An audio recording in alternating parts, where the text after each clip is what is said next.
రక్షకుడైన యేసుక్రీస్తు వారి యొక్క దివ్యనామములో శుభాభివందనములు. ఈ ఉదయకాల సమయంలో ప్రభువును ఆరాధించడానికి వచ్చిన మనమందరము ఆయన సన్నిధిలో ఆయన జీవాన్నిచ్చి ఆయన పోషించి ఆయన నడిపిస్తున్న ఆ మహాదేవుని యొక్క కృప కొరకై మనమందరము ఆయనకు కృతజ్ఞతాస్తుతులు చెల్లించబద్దులమైన ఈ జీవిత యాత్రలో సాగిపోయేటప్పుడు ప్రియులారా, ఎన్నో శ్రమల ద్వారా ఈ యాత్ర దినాలలో ఈ లోకం విడిచి వెళ్ళేంత వరకు కూడా మానవునికి ఈ శ్రమలు, ఇబ్బందులు, అలాగే సమస్యలు, బాధలు ఇవన్నీ మనిషిని వెంటాడుతూనే ఉంటాయి. ప్రభువైన యేసుక్రీస్తు వారు 40 దినములు ఆయన అరణ్య యాత్రలో ఉపవాసం ఉండి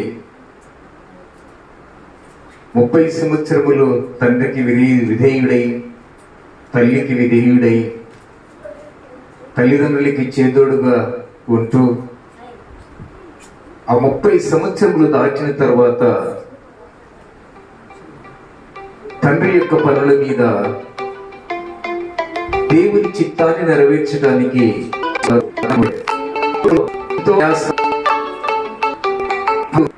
అనేక ప్రాంతాల్లో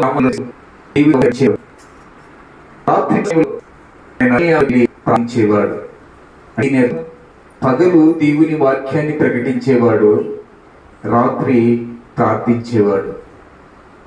ఆయన ఎల్లప్పుడూ తండ్రి యొక్క పనుల మీద ఉన్నట్లుగా చూస్తూ ఉన్నాం. ఆ 40 దినములు ఎన్నో శ్రమలు అనుభవించాడు ఆయన. ఆ సాతాను యేసు ప్రభుల వారు ఆకలి ఉంటారేమో అని చెప్పి, ఇదిగో ఈ రొట్టెను, ఈ రాళ్ళను రొట్టెగా మార్చుకొని నీవు దేవుని కుమారుడవైతే తినమని శోధించినప్పుడు ప్రభు వాక్యము ద్వారా ఆ సాతానుని ఖండించినట్లుగా చూస్తూ ఉన్నాం.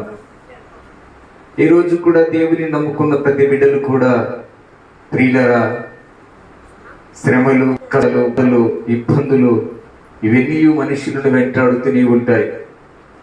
అదేంటి, యేసు ప్రభువుని నమ్ముకుంటే కష్టాలు రావు కదా, యేసు ప్రభువుని నమ్ముకుంటే రోగాలు రావు కదా, యేసు ప్రభువుని నమ్ముకుంటే నెమ్మది కలుగుతుంది కదా. నీ శారీరానికేమో కానీ నీ ఆత్మకు నెమ్మది కలుగుతుంది. ఈరోజు మనుష్యుడు ప్రతి శ్రమను అనుభవిస్తూ ఉన్నాడు. క్రీస్తునందు ప్రియ దైవ జనాంగమా, శ్రమలలో మనము నేర్చుకోవలసినవి కొన్ని ఉన్నాయి. దేవుడు పరీక్షలు పెడుతూ ఉంటాడు, సాతానుడు శోధిస్తూ ఉంటాడు, దేవుడు మనకు పరీక్షలు పెడతాడు. ఈరోజు పిల్లలు 10th క్లాస్ ఎగ్జామినేషన్ రాస్తూ ఉన్నారు. అలాగే గత వారంలో నుంచి ప్రియులారా, పిల్లలు చాలా మంది ఎగ్జామినేషన్ రాస్తూ ఉన్నారు. ఎందుకో తెలుసా?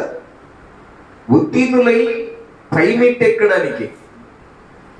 ఎలిమెంటరీ స్కూల్ నుంచి హై స్కూల్కు, ఎలిమెంటరీ స్కూల్ నుంచి అంటే 1వ తరగతి నుంచి 5వ తరగతి వరకు ఎలిమెంటరీ స్కూల్, 6వ తరగతి నుంచి 10వ తరగతి వరకు హై స్కూల్, 10వ తరగతి నుంచి కాలేజ్. అంటే మానవుని యొక్క జీవితంలో 3 స్టెప్పులు ఉంటాయి.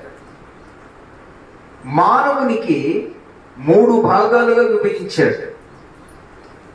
మానవునికి శరీరం ఉంది, ప్రాణం ఉంది, ఆత్మ ఉంది.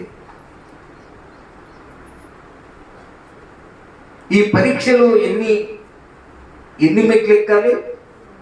ఎలిమెంటరీ స్కూల్ దాటాలి, ఎలిమెంటరీ స్కూల్ దాటి హై స్కూల్లోకి రావాలి, హై స్కూల్ నుంచి కాలేజీలోకి రావాలి. ఈ మనిషి యొక్క శరీరములో కూడా మనిషినికి దేవుడు ఒక 3 భాగాలు ఇచ్చాడు. ఒకటి ఆత్మ, రెండవది శరీరము, మూడవది ప్రాణం. ఈ త్రిత్వమైన దేవుడు కూడా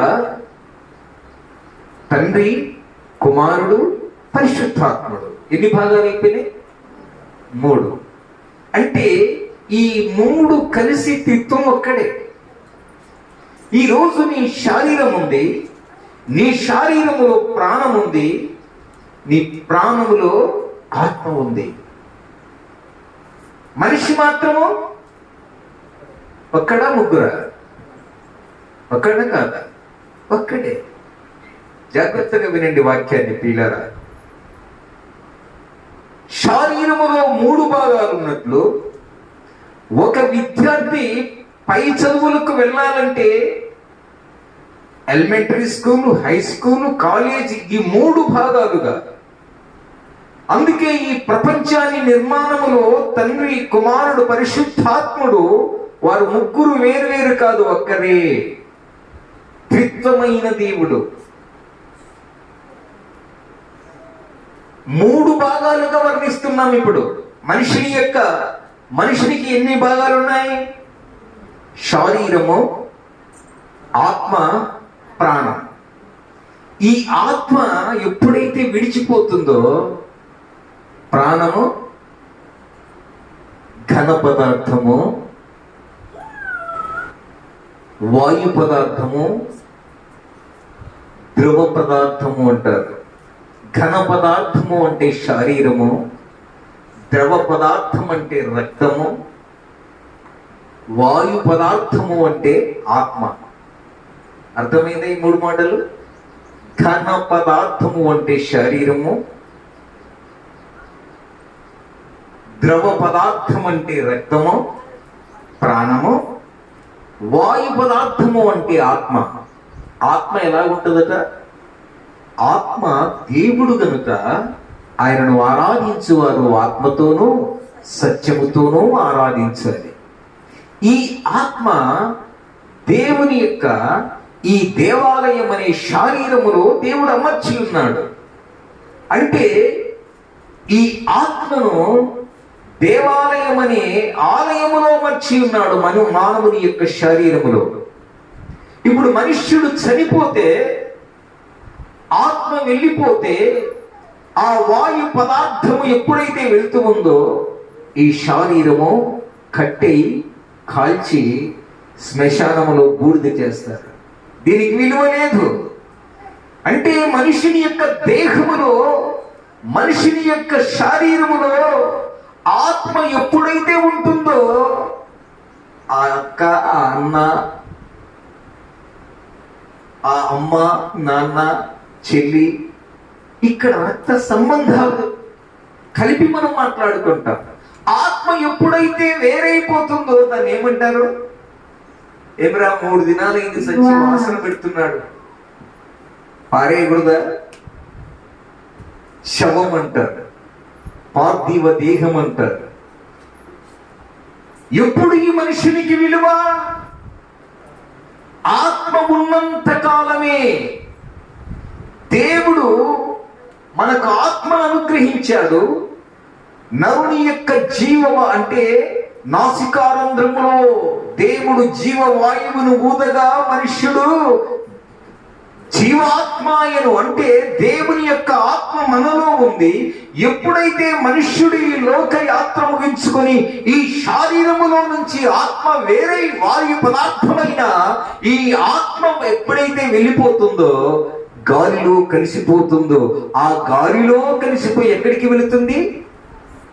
ఎక్కడికి వెళుతుంది? దేవుని దగ్గరికే వెళుతుంది. ప్రసంగి గ్రంథం 12వ అధ్యాయం 7వ వచనం. ప్రసంగి గ్రంథము 12వ అధ్యాయము 7వ వచనం.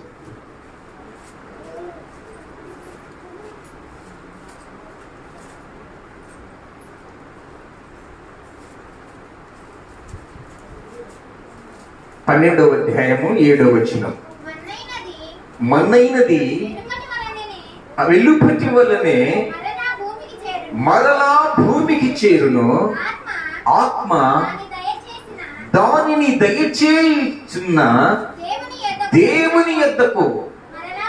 Praise the Lord. చప్పట్లు కొట్టి దేవుని మహిమపడతాం. అంటే ఈ దేహమును ఆత్మ విడిచిన వెళ్ళిన తర్వాత ఎక్కడికి వెళ్తుంది? ఎక్కడికి వెళ్తుందండి? దేవుని యొద్దకే వెళ్తూ ఉంటుంది. దేవుని యొద్దకే వెళ్తుంటుంది. ఈ ఆత్మ ఎవరైతే ఆత్మ ఇచ్చారో ఆ ఆత్మ దేవునిది కనుక ఆ ఆత్మ దేవుని దగ్గరికే వెళుతుంది. ఈరోజు ప్రియ దైవ జనాంగమా, ఈ ఆత్మ దేవుని దగ్గరికి వెళుతుందని మనం గ్రహించాం. ఎప్పుడు? నీవు చనిపోయిన తరువాత, నీవు ఈ లోకం విడిచి వెళ్ళిపోయిన తర్వాత ఆత్మ శరీరమును ఆ ప్రాణమును వేరుపరచి, ఏ పదార్థం అనుకున్నాం? ఇది వాయు పదార్థము. వాయువు అంటే ఏంటి? గాలి. గాలిలో వెలిసిపోయిందక్క అంటాం కదా. ఆత్మ దేహమును విడిచి వెళ్ళిపోయిన తరువాత ఈ 30 సంవత్సరములు కూడా తల్లి తండ్రి యొక్క అడుగుజాడలలో నడుస్తూ యేసు ప్రభుల వారు తల్లి తండ్రికి లోబడి విధేయుడై కొనసాగి ఈ 3.5 సంవత్సరములు తండ్రి యొక్క పనుల మీద ఎన్నో ఇబ్బందులలో, ఎన్నో కష్టాల్లో, ఎన్నో వేదనలో ఆయన శ్రమల ద్వారా నడిపించబడ్డాడు. అందుకే ఈరోజు మనము గుడ్ ఫ్రైడే రాబోతుంది, శ్రమల దినాలు అని 40 దినములు ఉపవాస దినాలు ఉంటాం. 40 దినములు ఉపవాసం ఉంటాం. కారణం ఏమిటంటే శ్రమలు. సిలువ అంటే శ్రమ. సిలువ మెడల వేసుకుంటే శ్రమలు పోవు. సిలువ చేతికి కట్టుకుంటే శ్రమలు పోవు, నీ బాధలు పోవు, నీ కష్టాలు పోవు. మొట్టమొదటిగా దేవుడు కొన్ని పరీక్షలు పెడతాడు, సాతానుడు శోధిస్తాడు. పరీక్షలు బెటరా, శోధన బెటరా? పరీక్ష రాస్తే, ఇప్పుడు 10th క్లాస్ ఎగ్జామినేషన్ రాస్తే పాస్ అయితే ఎక్కడికి వెళ్తావు? ఇంటర్మీడియట్ చేస్తావు. ఫెయిల్ అయితే పరీక్షలు మేలంటారా? శోధకుని యొక్క ఆధీనములో ఉంటారా? పరీక్షలు పెట్టే దేవుని అనుసరించి మనం నడుచుకోవాలా? ఒక ప్రక్క శోధకుడు శోధిస్తున్నాడు, ఒక ప్రక్క పరీక్షించేవాడు దేవుడు మనల్ని పరీక్షిస్తున్నాడు.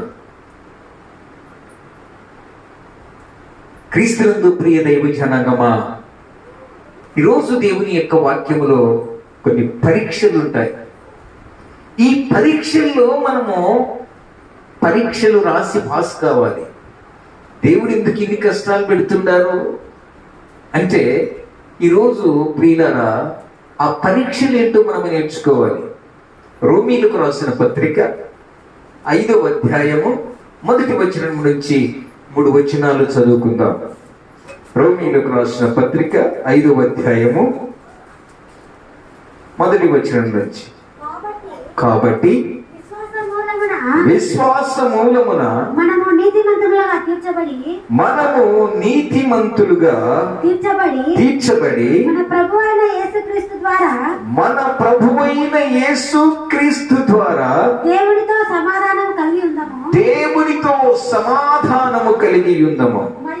మరియు ఆయన ద్వారా మనము విశ్వాసము వలన ఈ కృపయందు ప్రవేశము గలవారమై అందులో నిలిచియుండు దేవుని మహిమను గూర్చిన నిరీక్షణ బట్టి అతిశయపడుచున్నాము.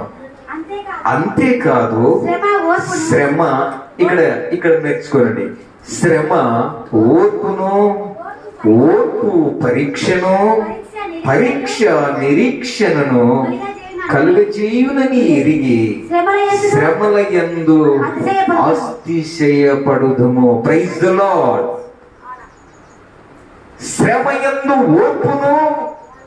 ఓర్పును పరీక్ష నిరీక్షణను కలుగజేయునని ఎరిగి శ్రమల యందు ఏముండాలట? అతిశయపడుదుము. శ్రమలలో అతిశయపడాలి. శ్రమలు వచ్చేసరికి ప్రియులారా వెనుకంజ వేసి దేవుని యొక్క సన్నిధానములో నుంచి దేవుని నమ్ముకున్న ఈ రోజు విశ్వాసులు శ్రమలు వచ్చేసరికి పారిపోతూ ఉన్నారు. ఈ శ్రమల ద్వారా నువ్వు నడిపించబడినప్పుడు అది దేవుడు నాకు ఒక పరీక్ష ఇస్తున్నాడని నువ్వు గ్రహించాలి. పారిపోకూడదు. పరీక్షలలో పారిపోతే ఏమైపోతావు? ఉత్తీర్ణుడు కావు. నీవు కండక్ట్ చేయాలి ఎగ్జామినేషన్ పరీక్ష రాసినప్పుడే ఫలాలు వస్తాయి మనకు. పరీక్ష రాయనప్పుడు ఏం చేస్తావు అంటే, పరీక్ష రాయాలంటే ఏం చేయాలా? పరీక్ష రాయాలంటే చదవాలి. పరీక్ష రాయాలంటే చదవాలి. చదవాలంటే కష్టపడాలి. ఈరోజు శ్రమ ఓర్పును, ఓర్పు పరీక్షను, పరీక్ష నిరీక్షణను కలుగచేయును అని ఎరిగి శ్రమల యందు మనము అతిశయపడుదము. క్రీస్తునందు ప్రియ దైవజనాంగమా, సామెతల గ్రంథము 24వ అధ్యాయం 10వ వచనములో కొన్ని మాటలు చూద్దాం. సామెతల గ్రంథము 24వ అధ్యాయము 10వ వచనం. శ్రమ దినమున కృంగిన ఎడల నీవు చేతగాని వాడవగుతావు. శ్రమ వచ్చేసరికి నీవు కృంగిపోకూడదు. శ్రమ వచ్చేసరికి నీవు కృంగిపోకూడదు. దేవుని యొక్క బైబిల్ ఏం చెప్తుందంటే, శ్రమకు కృంగిపోతే నీవు చేతగాని వాడవు, నీవు పెరిగి పందవు. అందుకే కొన్ని పరీక్షలు మనము నేర్చుకోవాలి. నిర్గమకాండము 20వ అధ్యాయము 20వ వచనం. నిర్గమకాండము 20వ అధ్యాయం 20వ వచనం. అందుకు మోషే భయపడకుడి, మిమ్మును పరీక్షించుటకును మీరు పాపము చేయకుండానట్లు ఆయన భయము మీకు కలుగుటకు దేవుడు ఏం చేసినని ప్రజలతో చెప్పాను. Praise the lord. మోషే ఆ ఇశ్రాయేలు ప్రజలకు చెప్తూ ఉన్నాడు, ఓ ఇశ్రాయేలు ప్రజలారా, మీరు భయపడకుడి. మనకు ఇప్పుడు పరీక్షలు వచ్చాయి. ఈ పరీక్షలలో మనము పరీక్షలు రాయాలి కానీ పారిపోకూడదు. ఈ పరీక్షలో మీరు భయపడకూడదు. మీరు ధైర్యంగా ఉండండి. ఈ పరీక్షలు మనం ఎదుర్కోవాలి. మొదటి పేతురు రాసిన పత్రిక 1వ అధ్యాయం 7వ వచనం. మొదటి పేతురు రాసిన పత్రిక 1వ అధ్యాయం 7వ వచనం. నశించిపోవు సువర్ణము అగ్ని పరీక్షల వలన దానికంటే అమూల్యమైన మీ విశ్వాసము శోధనల చేత పరీక్షకు ఏం కావాలట? నిలవాలట. పరీక్షకు నిలవాలి. పరీక్షకు నిలిచినదై యేసు క్రీస్తు ప్రత్యక్షమైనప్పుడు నీకు మెప్పును, మహిమయు, ఘనతయు కలుగుటకు కారణమగును. Praise the Lord. నశించిపోవు సువర్ణము అగ్ని పరీక్ష వలన శుద్ధపరచబడుచున్నది కదా, దానికంటే అమూల్యమైన మీ విశ్వాసము ఈ శోధనల చేత పరీక్షకు నిలిచినది. పరీక్షలో నిలవబడాలి. పరీక్షలో నిలబడకపోతే నీవు ఉత్తీర్ణుడవు కావు. క్రీస్తునందు ప్రియ దైవ జనాంగమా, ఈరోజు మనము నేర్చుకోవలసింది, మనకు దేవుడు పెట్టే కొన్ని పరీక్షలు ఉంటాయి. ఆ పరీక్షల్లో మనము ఎలాగుండాలో క్రీస్తునందు ప్రియ దైవ జనాంగమా, మత్తయి సువార్త 7వ అధ్యాయం 24వ వచనం. మత్తయి సువార్త 7వ అధ్యాయం 24వ వచనం. కాబట్టి నా మాటలు విని వాటి చొప్పున చేయు ప్రతి వాడును బండ మీద తన ఇల్లు కట్టుకొనిన బుద్ధిమంతుణ్ణి పోలియుండును. దేని మీదట? బండ మీద తన ఇల్లు కట్టుకున్న, బండ మీద ఇల్లు కట్టుకున్న వానికి బుద్ధిమంతుడని పేరు పెట్టాడు దేవుడు. వాన కురిసెను, వరదలు వచ్చెను, గాలి విసిరి ఆ ఇంటి మీద కొట్టెను గాని దాని పునాది బండ మీద వేయబడినది కనుక అది పడలేదు. వాన కురిసింది, వరదలు వచ్చాయి, గాలి విసిరింది అంటే ఏంటి? దీని అర్థం శ్రమలు వచ్చాయి, బాధలు వచ్చాయి, వేదనలు వచ్చాయి. ఎప్పుడు? బండ మీద కట్టబడిన ఇంటికి, బండ మీద కట్టబడిన ఇంటికి ప్రియులారా వ్యాధులు వస్తాయి, శ్రమలు వస్తాయి, బాధలు వస్తాయి. ఈరోజు హింసలు ఎదురవుతాయి.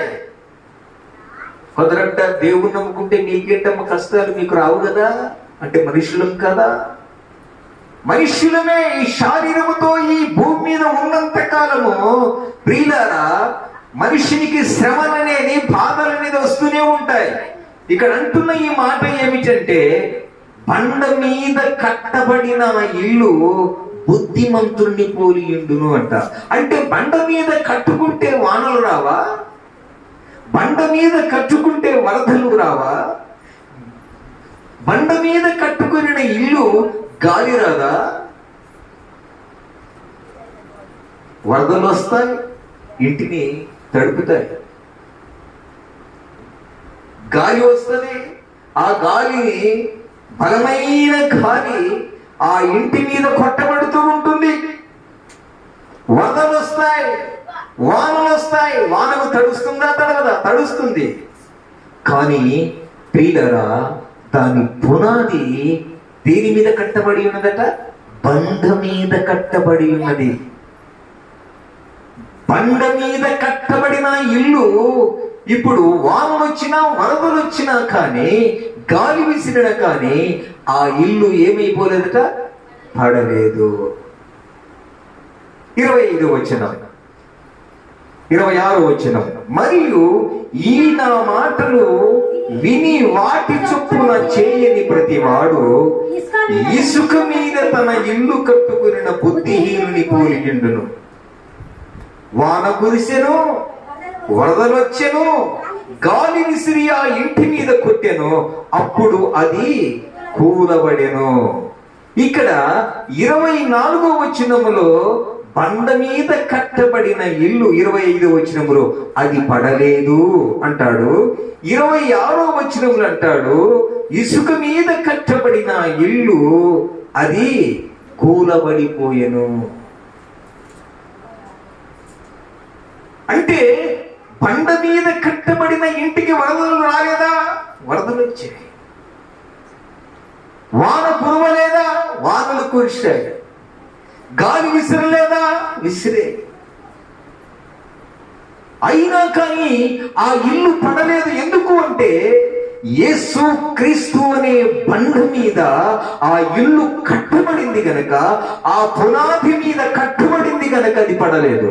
అంటే క్రీస్తునందు ప్రియ దైవజనమా, బండ మీద కట్టబడిన ప్రతి క్రైస్తవుడు, యేసు క్రీస్తు వారి యొక్క రక్తములో కడగబడిన ప్రతి విశ్వాసకి జ్వరాలు వస్తాయి, వ్యాధులు వస్తాయి, బాధలు వస్తాయి, కష్టాలు వస్తాయి, వరదలు వస్తాయి, గాలి విసురుతుంది, తుఫానులు, ఇవెన్నెన్నో మనకు వెంటాడుతూనే ఉంటాయి. కానీ బండ మీద కట్టబడినవు కాబట్టి నీవు పడలేదు. చపలు కొట్టి దేవుని మీద పడుతున్నావు. బండ మీద కట్టబడిన ఇల్లు ఎప్పుడు కూలిపోదో, ఎప్పుడైతే యేసు క్రీస్తు వారి యొక్క రక్తములో, ఆయన వాక్యములో నీవు ముద్రింపబడినప్పుడు, ఏదైనా పరీక్షలు వచ్చినప్పుడు ఆ పరీక్షలు నీవు తప్పక ఎదుర్కొని రాస్తావు. పిరికి పందల, నీవు పిరికి పందల, పిరికి ఇదిగో ప్రియుల ధైర్యవంతుడిగా నీవు ఆ శ్రమను ఎదుర్కొంటావు, ఆ పరీక్షను ఎదుర్కొంటావు. ఈ బండ మీద కట్టబడిన ఇంటికి వరదలు వచ్చాయా? రాలేదా? అంటే క్రీస్తు ప్రభువును నమ్ముకున్న విశ్వాసులకు కష్టాలు వస్తాయా రావా? కష్టాలు వచ్చినా బాధలు వచ్చినా కానీ ఎవరు శోధిస్తున్నారు, ఎవరు పరీక్షిస్తున్నారనే విశ్వాసి వెంటనే కనుగొంటారు. ప్రభువులో ఉన్నవారు మాత్రమే. ఎవరు శోధిస్తూ ఉన్నారో, ఎవరు నాకు పరీక్షలు పెడుతున్నారో అని వెంటనే ఒక విశ్వాసి గమనం చేసి తన కుటుంబాన్ని చక్కబెట్టుకుంటుంది. జ్ఞానవంతురాలు తన ఇల్లు కట్టుకొనును, 3 రాళ్ళు తన చేతులతో తన ఇల్లు ఊడబెరుకుకొనును. ఈరోజు బండ మీద కట్టబడిన ఇంటికి వరదలు వస్తున్నాయి, కానీ ఇసుక మీద కట్టబడిన ఇంటికి కూడా వరదలు వచ్చాయి, వానలు కురిశాయి. ప్రియులారా, గాలి విసిరింది, ఆ ఇల్లు ఏమైపోయిందట? కూలబడిపోయింది. ఇప్పుడు మనం పరీక్షించుకోవాలి. నీవు దేవుడు పెట్టే పరీక్షలకు నిలవబడకపోతే నీ ఇల్లు కూలిపోతుంది. నీవు ఇసుక మీద కట్టబడిన ఇంటిలా కూలిపోతావు. పరీక్షలు వచ్చినా కానీ ఎన్నో పరీక్షలు, ఆ పరీక్షలు ఎదుర్కొనడానికి మనము ధైర్యంగా శ్రమలను ఎదుర్కోవడానికి మనము ప్రియులారా దేవుని యందు నిలబడాలి. శ్రమ దినమున నీవు కృంగిన ఎడల నీవు చేతగాని వాడబగుతావు. శ్రమ వచ్చేసరికి నీవు కృంగిపోకూడదు. అబ్రహాము సంతానమా, నిగ్రహము లేక వంగిపోకుమా, వంగిపోయినా నీవు కృంగిపోదువు. తండ్రి వైపు చూడుమా, పై వాటిని నీ వెదకుమా. అబ్రహాము సంతానమా, కష్టాలు వచ్చినప్పుడు, ఇబ్బంది కొలిమిలో నీవు కాలుతూ ఉన్నప్పుడు, ప్రభువా కొన్ని పరీక్షలు ఇచ్చావయ్యా, ఈ పరీక్షల్లో నేను చదివి పాస్ కావాలి. నా జన్మనిచ్చిన తండ్రులకు, నా స్కూల్లో పాఠాలు నేర్పే గురువుకు నైనా నేను ఒక మంచి గౌరవప్రదంగా నేను బ్రతకాలని విద్యార్థులకు ఎలాగూ ఒక పౌరుషము, రోషం ఉంటుందో ప్రతి క్రైస్తవునికి, ప్రతి విశ్వాసికి కూడా ఈరోజు పరీక్షలు వచ్చినప్పుడు దేవుని మీద నిందలు వేయకూడదు. దేవా, నీవు పెట్టే పరీక్షను నేను నెగ్గగలను. యోగుకి ఇన్ని వంటి శ్రమలండి. 7 మంది కుమారులు ఒక్కటిసారి కూలిపోయారు. 3 కుమార్తెలు, మేకలు, గొర్రెలు, ఎట్లు, ఎన్నో పశు సంపద. ఊజు దేశములో ఆయనంత ధనవంతుడు ఎవరు లేరు. అటువంటి ధనవంతునికి ఆస్తిని కోల్పోయినా, బిడ్డలను కోల్పోయినా, క్రీస్తునందు ప్రియ దైవజనాంగమా, శ్రమలకు నిలిచాడాయన, పడిపోలే. కారణం ఏమిటి? యోబు బండనే యేసు క్రీస్తు మీద తన ఇల్లు కట్టుకున్నాడు గనుక కూలిపోకూడదు. నీవు పరీక్షలు ఎదుర్కోవాలి. మోషే అంటున్నాడు, ఇశ్రాయేలు ప్రజలారా భయపడవద్దు, మనకు కొన్ని పరీక్షలు వచ్చాయి. ఈ పరీక్షల్లో మనం ఎదుర్కోవాలి. పరీక్షలు ఎదుర్కొంటే మనము పై మెట్టులోనికి వెళ్తామని ధైర్యపరుస్తూ ఉన్నాడు. ఈరోజు ఇంటి యజమానుడిగా మన కుటుంబాన్ని ధైర్యపరచాలి. కుటుంబ యజమానులుగా తల్లిదండ్రులు మన బిడ్డలకు ధైర్యపరచాలి. శోధనలే నాకెదురు వచ్చిన, వేదనలే నన్ను కృంగతీసిన, గండములెన్ని నాకు వచ్చిన, అండగా యేసు నాతోనుండగా, సాతానుతో యుద్ధము చేయదం, విశ్వాసముతో సాగిపోయేదం. ఈ పరీక్షలలో మనము పరీక్షలు రాయటానికి మొట్టమొదటిగా మనం ప్రిపేర్ కావాలి. దేవుని సన్నిధికి వచ్చిన తర్వాత క్రీస్తునందు ప్రియ దైవజనాంగమా, 5 పరీక్షల గురించి ఈరోజు మనం నేర్చుకుందాం. ఈ పరీక్షలు రాస్తే తప్పక మనం పాస్ అవుతాం. ఏం రాస్తే? 5 పరీక్షలు. ఈ 5 పరీక్షలు మానవుని యొక్క జీవితంలో నీవు రాసి ఈ ఎగ్జామినేషన్ లో నీవు పాస్ అయితే నిజంగా ప్రియులారా, నీవు ధైర్యవంతుడిగా శ్రమలను ఎదుర్కొంటే నా ప్రభువు నీకు అండగా తోడుగా ఎల్ల వేళలా నీకు సదా ఉంటాడు. ఎందుకు మానవునికి కష్టాలు వస్తాయి? మానవునికి ఎందుకు శోధనలు వస్తాయి? మానవునికి ఎందుకు పరీక్షలు పెడుతున్నాడు దేవుడు? క్రీస్తునందు ప్రియ దైవ జనాంగమా, మొట్టమొదటి యొక్క పరీక్ష ప్రార్థననే పరీక్ష. ఎన్ని పరీక్షలు చెప్పాను? 5 పరీక్షల్లో మొట్టమొదటి యొక్క పరీక్ష ప్రార్థన అనే పరీక్ష. మొట్టమొదటికి మనం రాయగలగాలి. ప్రార్థన అనే పరీక్ష ఆ పరీక్షకు నీవు ప్రిపేర్ కాకపోతే, కష్టం వచ్చింది, బాధలు వచ్చాయి, భార్యాభర్తలు ఆ యొక్క దేవుని యొక్క సన్నిధానములో, దేవాలయములో కానీ ఆ ఇంటిలోనికి వెళ్ళి ఇద్దరు మోకరిల్లి ప్రార్థన చేస్తే, ప్రియులారా, ఇద్దరు ఏకీభవిస్తే పరలోకములో ఆయన ఆ ప్రార్థన విని నీకు ఏది అక్కర ఉందో ఆయన పరలోకములో విప్పబడుతుందట. మొట్టమొదటిగా మనము ప్రార్థననే పరీక్షలో ఫెయిల్ అయిపోతున్నామా లేదా? మొట్టమొదటి యొక్క పరీక్షలో మనము నెగ్గకలేకపోతూ ఉన్నాం. దేవుని యొక్క ఔన్నత్యమును గ్రహించలేక మానవుడు పరీక్ష రాయలేక పారిపోతూ ఉన్నాడు. క్రీస్తునందు ప్రియ దైవ జనాంగమా, 2వ సమూయేలు గ్రంథం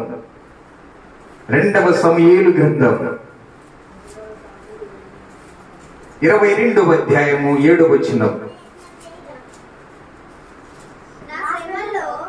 నా శ్రమలలో నేను యెహోవాకు మొరపెట్టి తిని, నా దేవుని ప్రార్థన చేసి తిని, ఆయన తన ఆలయములో ఆలకించి నా ప్రార్థన అంగీకరించెను, నా మొర ఆయన చెవులలో చొచ్చెను. చప్పట్లు కొట్టి దేవుని మహిమపరుస్తాము. నా శ్రమలో, దావీదు అంటాడు, నా శ్రమలలో నేను యెహోవాకు మొరపెట్టి తిని. ప్రార్థన, మొట్టమొదటి యొక్క ప్రార్థనని పరీక్షలో నీవు నెగ్గుతున్నావా? ప్రార్థనని పరీక్ష రాయడానికి నీ మోకాలు లొంగుతున్నాయా? ప్రార్థనని పరీక్ష, నీ శ్రమలు, ఆ బాధలు, ఆ కష్టాలు తీరాలి అని అంటే మొట్టమొదటిగా నీవు ప్రార్థనని పరీక్షలో పాల్గొను. ప్రార్థన జీవితము లేకపోతే దేవుణ్ణి ఎందుకు నిందిస్తుంటావు? దేవా, నాకెందుకు కష్టాలు వచ్చావు? అయ్యా, ఈ వ్యాధులేంటి, ఈ బాధలేంటి, ఈ కష్టాలేంటి అని దేవుని మనం అడుగుతూ ఉంటాం. కానీ దేవుడు మనము గమనించాల్సిన విషయం ఏమిటంటే, దేవుడు నీకు పరీక్షలు పెడుతూ ఉన్నాడు. సాతానుడు శోధిస్తాడు, దేవుడు పరీక్షిస్తాడు. ఆమేన్. సాతానుడు శోధిస్తాడు, దేవుడు పరీక్షిస్తాడు. పరిశోధకుడు అయిన శోధకుడు సాతానుడు. శోధకుడు సాతానుడైతే పరీక్షించేవాడు మనము విశ్వసించి మనం ఆరాధించే దైవం మన ప్రభు అయిన యేసుక్రీస్తు వారు. ఈరోజు ప్రియ దైవ జనాంగమా, శ్రమ వచ్చేసింది. ప్రియులారా, ఒక విగ్రహానికి ఒక ప్రతిమ చేసి దానికి ముక్కమంటున్నాడు. ఇప్పుడు ఏం చేయాలి? దేవా, ఇప్పుడు నేనేం చేయాలి? ముడుకకపోతే సింహాల బోన్లో వేస్తానంటున్నారు. ఇప్పుడు నేను ఏం చేయాలి అని ప్రియులారా, దానియేలు భక్తుడు ఏం చేశాడో దానియేలు గ్రంథము 6వ అధ్యాయం